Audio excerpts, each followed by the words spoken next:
Hello dear student, अब start करते हैं। और कम जगह पे कैसे क्वेश्चन करो ये भी ध्यान देते रहना। देखो इस क्वेश्चन में the sum of all integral values of P such that the equation this where X belongs to real number has at least one solution. At least one solution और दो चीजें हैं। अब देखो पी कोई कांस्टेंट होगा, राइट? पी रियल नंबर है। तो एक बात बताओ आप मुझे, और पी इंटीजर वैल्यू दे रखा है, तो मतलब लेना है हमें। तो y equal to constant Y line है, एक्स के पैरेलल बनेगी। अब ग्राफ जितनी बार काट देगा उतना ही सोल्यूशन होगा, कि दोनों चीजें उसी टाइम पे इक्वल हो जाएंगी। तो हम हमें बस रेंज पता लगानी है इसकी, राइट? तो इसकी रेंज पता लगाएंगे तो हमें पी की रेंज खुद ही मिल जाएगी, बिकॉज दोनों इक्वल है, तभी सोल्यूशन होगा। तो इसीलिए हमने इसकी रेंज निकालने के लिए क्या जुगाड़ लगाया, पहले तो इसको कॉस में बदल दिया। और कॉस -1 से 1 होता है, तो ये क्वाड्रेटिक है। इस क्वाड्रेटिक का हमें रेंज पता चला लगना है, जिसके लिए इनपुट -1 से 1 है।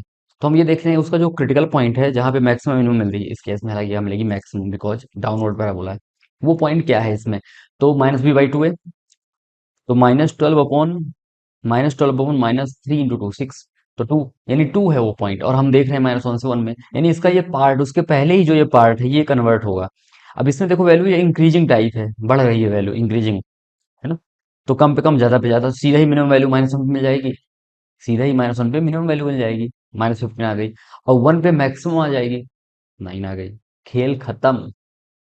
तो अपना रेंज आ गया। अब पी के क्या क्या पॉसिबिलिटी है, -15 से -1 तक 15 वैल्यू तो ये हो गए, और 0 से लेकर 9 तक 10 वैल्यू ये हो गए, तो टोटल 25 पॉसिबिलिटी है। इन्होंने बोला पी के कितनी पॉसिबिलिटी है, मत बताओ नंबर आप पी, उन्होंने बोला इनका सम बता दो। देखो, sum of all the integral value of P. तो बस एपी लगा देंगे, n/2 into first plus last, n/2 a plus L. तो ए कितना है, -15, एल है कितना, 9, और एन है 25। तो -15 + 9 -6, -6/2 3, -3 × 25 -25। That's why the answer is C. Thank you.